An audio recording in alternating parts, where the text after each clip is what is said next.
అర్ధరాత్రి 12 గంటలకు కూడా సూర్యుడు ఆకాశంలో నిప్పులు చెరుగుతూ ప్రకాశిస్తుంటే, శీతాకాలం వస్తే అసలు సూర్యుడే కనిపించకుండా నెరల తరబడి కారు చీకట్లు అలుముకుంటే ఆ వింతలోకం ఎలా ఉంటుందో ఎప్పుడైనా ఊహించారా?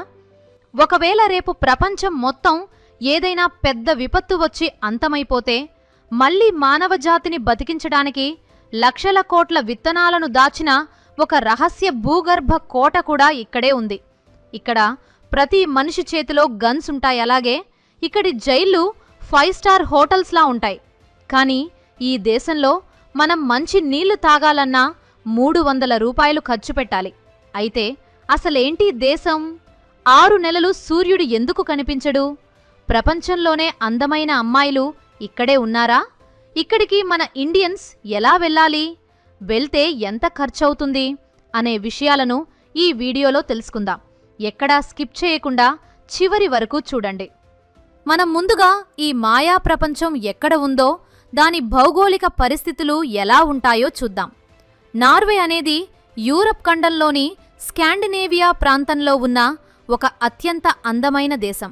దీనికి తూర్పు వైపున స్వీడన్, ఫిన్లాండ్, రష్యా దేశాలు సరిహద్దులుగా ఉండగా, పశ్చిమ భాగం మొత్తం అట్లాంటిక్ మహాసముద్రంతో కప్పబడి ఉంటుంది. ఈ అద్భుతమైన దేశం రాజధాని నగరం ఆస్లో. ఇక్కడి కరెన్సీని నార్వీజియన్ క్రోన్ NOK అని పిలుస్తారు. ఒక క్రోన్ విలువ మన 10 రూపాయలతో సమానంగా ఉంటుంది. ఇంత విశాలమైన దేశంలో జనాభా కేవలం సుమారు 55 లక్షల మంది మాత్రమే ఉంటారు. నార్వే గురించి చెప్పగానే అందరికీ ముందుగా గుర్తొచ్చే పదం land of the midnight sun. వేసవికాలం వచ్చిందంటే ఈ దేశంలోని కొన్ని ప్రాంతాల్లో సూర్యుడు అస్తమించడం అనేదే జరగదు. రోజులో 24 గంటల పాటు సూర్యుడు ఆకాశంలో ప్రకాశిస్తూనే ఉంటాడు. ఇక్కడ అర్ధరాత్రి సమయంలో కూడా మీరు సూర్యుణ్ణి చూడవచ్చు. ఇది వినడానికి వింతగా అనిపించినా దీనికి ప్రధాన కారణం మన భూమి తన అక్షంపై కొద్దిగా వంగి తిరగడమే. అయితే శీతాకాలం వచ్చేసరికి పరిస్థితి పూర్తిగా మారిపోతుంది. కొన్ని ప్రాంతాల్లో వరుసగా కొన్ని నెలల పాటు సూర్యుడు అసలు కనిపించడు. 24 గంటల పాటు కారు చీకటి అలుముకుని ఉంటుంది. నార్వే అనగానే గుర్తొచ్చే మరో ప్రపంచ ప్రఖ్యాతిగాంచిన ప్రకృతి అద్భుతం ఆరోరా బోరియాలిస్. దీనినే నార్దర్న్ లైట్స్ అంటారు. నార్వేలోని ట్రామ్స్ అనే ప్రాంతం వీటిని చూడటానికి ప్రపంచంలోనే బెస్ట్ ప్లేస్. రాత్రిపూట ఆకాశంలో ఆకుపచ్చ, నీలం, పర్పుల్ రంగుల కాంతులు అద్భుతంగా నృత్యం చేస్తున్నట్లుగా కదులుతూ ఉంటాయి. సూర్యుడి నుంచి వచ్చే చార్జ్డ్ పార్టికల్స్ భూమి మ్యాగ్నెటిక్ ఫీల్డ్తో ఢీకొన్నప్పుడు వాతావరణంలో జరిగే రసాయన చర్యల వల్ల ఈ ప్రకాశం ఏర్పడుతుంది. అయితే అక్కడి ప్రజలు మాత్రం ఈ కాంతులు ఆకాశంలో దేవతలు ఆనందంగా చేస్తున్న నృత్యం వల్ల వస్తాయని నమ్ముతారు. దీనితో పాటు నార్వే భౌగోళిక స్వరూపంలో ఎంతో ప్రత్యేకమైనవి ఫియోర్డ్స్. గైరాంగర్ ఫియోర్డ్ మరియు సాగ్నే ఫియోర్డ్ ప్రపంచ ప్రఖ్యాతి పొందాయి. వేల సంవత్సరాల క్రితం మంచు పర్వతాలు కరిగి లోయలను ఏర్పరిచినప్పుడు ఈ ఫియోర్డ్స్ రూపుదిద్దుకున్నాయి. వీటిలో కొన్నింటి లోతు ఏకంగా 1 కిలోమీటర్ కంటే ఎక్కువగానే ఉంటుంది. వీటి అందానికి ముగ్ధులైపోయి యునెస్కో వీటికి వరల్డ్ హెరిటేజ్ జాబితాలో కూడా చోటు కల్పించింది. నార్వే దేశంలో అక్షరాస్యత శాతం దాదాపు 99% దగ్గరగా ఉంటుంది. అంటే ఆల్మోస్ట్ అందరూ చదువుకున్నవారే. ఇక్కడ చిన్న పిల్లల నుంచి ఉన్నత విద్య వరకు ఎడ్యుకేషన్ అనేది పూర్తిగా ఉచితంగా ప్రభుత్వం అందిస్తుంది. చదువుకున్న సమాజం కాబట్టే ఇక్కడ క్రైమ్ రేట్ చాలా తక్కువగా ఉంటుంది. ప్రజలకు ఒకరిపై ఒకరికి ప్రభుత్వ వ్యవస్థలపై నమ్మకం ఎక్కువ. అందుకే ఇక్కడ పోలీసుల చేతిలో ఆయుధాలు కూడా చాలాసార్లు ఉండవు. నేరాల మాట రాగానే నార్వేలోని జైళ్ల గురించి తెలుసుకోవాలి. ఇవి ప్రపంచంలోనే అత్యంత లగ్జరీ జైలుగా పేరుగాంచాయి. ఖైదీలకు టీవీలు, మ్యూజిక్ స్టూడియోలు, కుకింగ్ రూమ్లు ఉంటాయి. శిక్ష అనేది స్వేచ్ఛను పరిమితం చేయడమే కానీ వారిని బాధ పెట్టడం కాదని వాళ్ళు గట్టిగా నమ్ముతారు. ఇక పర్యావరణ పరిరక్షణలో నార్వే ప్రపంచానికే ఆదర్శం. ప్రపంచంలోనే ఎక్కువగా ఎలక్ట్రిక్ కార్లు ఉపయోగించే దేశం ఇదే. రోడ్ల మీద ఎక్కువగా టెస్లా లాంటి ఎలక్ట్రిక్ కార్లే దర్శనమిస్తాయి. ఎందుకంటే ప్రభుత్వం వీటికి ప్రత్యేకంగా సబ్సిడీలు, ట్యాక్స్ తగ్గింపులు ఇస్తుంది. అలాగే వీరు ఎక్కువగా నీటి ద్వారా విద్యుత్ ఉత్పత్తి చేసే హైడ్రో పవర్ను వాడతారు. ఇకపోతే ప్రపంచంలోనే అతి పొడవైన 25 కిలోమీటర్ల రోడ్ టన్నెల్ ఈ దేశంలోనే ఉంది. నిజంగా ఒకసారి ఆలోచించండి, 25 కిలోమీటర్లు భూమి లోపల ఒకే చీకటి సొరంగంలో డ్రైవ్ చేసుకుంటూ వెళ్లాలంటే ఎంత బోరు కొడుతుందో కదా. అందుకే డ్రైవింగ్ బోర్ కొట్టకుండా ఆ టన్నెల్ లోపల రంగురంగుల లైట్స్తో ప్రత్యేకమైన క్రియేటివ్ డిజైన్స్ ఏర్పాటు చేశారు.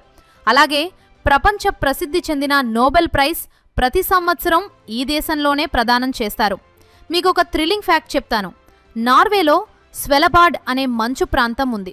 అక్కడ మనుషుల కంటే పోలార్ బేర్స్ అంటే ధ్రువపు ఎలుగుబంట్లు ఎక్కువగా ఉంటాయి. అందుకే అక్కడ బయటికి వెళ్లేటప్పుడు చేతిలో ఆయుధం పట్టుకుని వెళ్లడం చాలా కామన్. అలాగే సముద్రాల్లో బ్లూ వేల్స్, ఆర్కాస్, హంబ్యాక్ వేల్స్ లాంటి భారీ తిమింగలాలు ఎక్కువగా కనిపిస్తాయి. వీటిని చూడటానికే ప్రపంచ నలుమూలల నుంచి పర్యాటకులు వేల్ వాచింగ్ కోసం వస్తుంటారు. నార్వే జెండర్ ఈక్వాలిటీలో ఎంతో ముందున్న దేశం. ఇక్కడ ఆడవారిని, మగవారిని అన్ని రంగాల్లో సమానంగా చూస్తారు. పార్లమెంట్లో కూడా మహిళల శాతం చాలా ఎక్కువగా ఉంటుంది. నార్వే మహిళలు చాలా అందంగా ఉంటారు. అయితే వీరు హెవీ మేకప్ కంటే న్యాచురల్ లుక్కి, సింపుల్ స్టైల్కి అత్యధిక ప్రాధాన్యత ఇస్తారు. చాలామందికి బ్లాండ్ హెయిర్, బ్లూ లేదా గ్రీన్ కళ్ళు ఉంటాయి. వీరు స్ట్రెయిట్ ఫార్వర్డ్గా, నిజాయితీగా మాట్లాడడమే కాకుండా హైకింగ్, స్నో స్పోర్ట్స్, క్యాంపింగ్ లాంటి అడ్వెంచరస్ యాక్టివిటీస్ని ఒంటరిగా చేయడానికి ఇష్టపడతారు. ఇక్కడ బలవంతపు వివాహాలు చాలా అరుదు. డేటింగ్ కల్చర్ ఓపెన్గా ఉంటుంది. సంబంధాలు పూర్తిగా ఈక్వాలిటీ మరియు మ్యూచువల్ రెస్పెక్ట్ ఆధారంగా ఉంటాయి. వీరి దృష్టిలో అందమంటే కేవలం ఫిజికల్ అపియరెన్స్ కాదు, confidence, simplicity, independent mind set ఉన్నవారే నిజమైన అందమైన వారని నమ్ముతారు. ఒకరోజు ప్రపంచం మొత్తం ఒక పెద్ద విపత్తుని ఎదుర్కొంటే లేదా వాతావరణ మార్పుల వల్ల పంటలు పూర్తిగా నాశనమైపోతే మనిషి పరిస్థితి ఏంటి అని ఎప్పుడైనా ఆలోచించారా? కానీ ఆ భయంకరమైన పరిస్థితిని ముందుగానే ఊహించి నార్వేలోని స్వెలబార్డ్ ప్రాంతంలో ఒక ప్రత్యేకమైన సీడ్ వాల్ట్ నిర్మించారు.